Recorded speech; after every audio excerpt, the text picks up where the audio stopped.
Mesdames et messieurs, bonjour, bonsoir. Je suis PF pour LTLT, Lakers tout le temps, la chaîne francophone des Lakers. La nouvelle saison NBA avance à grands pas. Et en dépit des prévisions d'ESPN, les Lakers ont de grandes ambitions. Voici dans cette vidéo la présentation du tout nouvel effectif des Lakers. Lakers tout le temps, c'est tout de suite. Step 1, wake up early, gonna rise with the sun. Step 2, get some good, some food in you. Step 3, think real hard about what you wanna be. Step 4, everybody just do your thing. Wake up, today's gonna be a good day. Wake up, today's gonna be a good day. Wake up, today's gonna be... Pour le marché des transferts, les Lakers avaient quelques problèmes à régler. Ils avaient l'année passée un effectif trop âgé, pas assez de shooters et avec des intérieurs un peu dépassés pour le basketball moderne.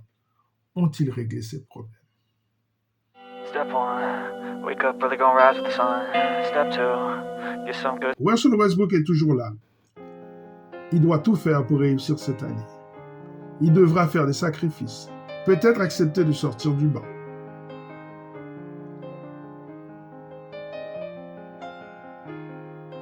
Patrick Beverley est un joueur capable de jouer les deux postes arrière.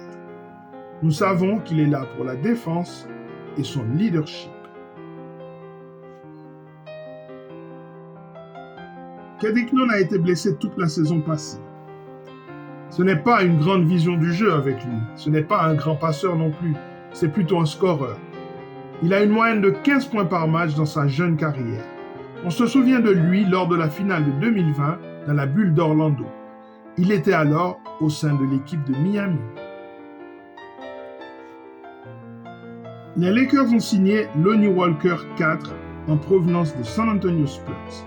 C'est un athlète de très haut niveau, un scoreur qui peut prendre feu, un joueur frustrant sur ses tirs extérieurs. On se souvient qu'il est aussi un client de Clutch Sports, la même agence que LeBron James et Anthony Davis. Ceci explique peut-être sa présence dans l'effectif.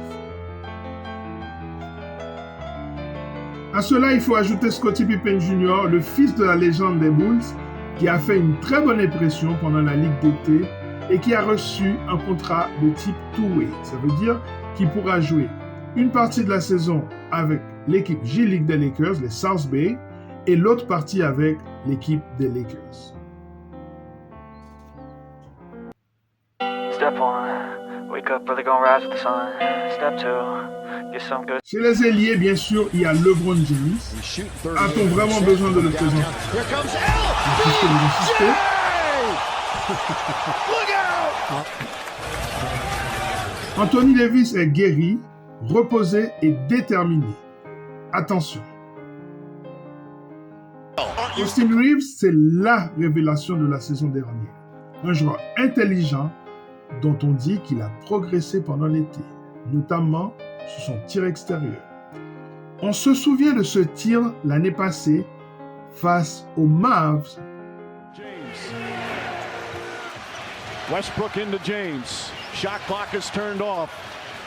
Porzingis, their home finish here in Dallas. And I thought he got fouled too. Les Lakers ont signé Troy Brown Jr. en provenance des Wizards de Washington. C'est un joueur très intelligent, capable de tirer à 3 points. Il apportera de la défense et de la versatilité sur les postes extérieurs.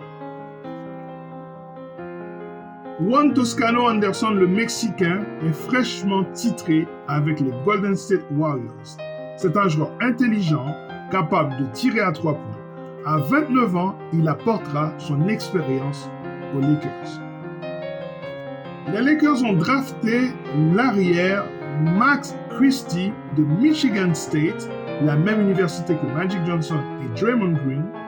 Il est là pour les tirs à 3 points et surtout la défense. Après Scottie Pippen, les Lakers ont signé un autre joueur non drafté du nom de Paul Schrader. Il est en contrat two-way. On l'a vu pendant la Ligue d'été. Attention, sniper. Step 1, wake up early, gonna rise with the sun. Step 2, get some good. Le poste 5 des Lakers est beaucoup plus versatile cette année. Et pour jouer le rôle de contreur, c'est Damian Jones qui s'y colle. En effet, au niveau défensif, il est capable de protéger le cercle et au niveau offensif, il reçoit les lobes et les termine en alley-oop.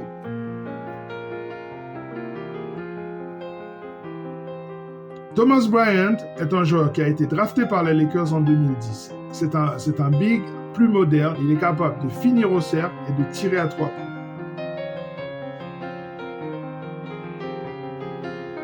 Wayne Gabriel est capable d'être le pivot quand les Lakers jouent petit, en small ball. Il est capable de tirer à 3 points afin d'ouvrir le court quand les Lakers sont en attaque. C'est ce qu'on appelle le spacing. Il faut ajouter Jay Huff qui a reçu un contrat pour participer au camp d'entraînement des Lakers. Il pourrait lutter pour une place dans l'effectif, car c'est un pivot moderne, capable de passer, de contrer et surtout de tirer à 3 points.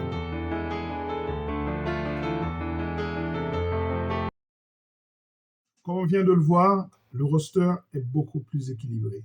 L'effectif est beaucoup plus jeune. Cependant, il manque encore un tireur d'élite. Le travail n'est pas fini. En tout cas, n'hésitez pas à nous laisser vos commentaires dans la zone prévue à cet effet. Dites-nous ce que vous pensez de cet effectif. Voilà, c'en est fini pour cette vidéo. N'oubliez pas de partager, de commenter, de liker et de vous abonner. N'oubliez pas que par les temps qui courent, il est important de se divertir.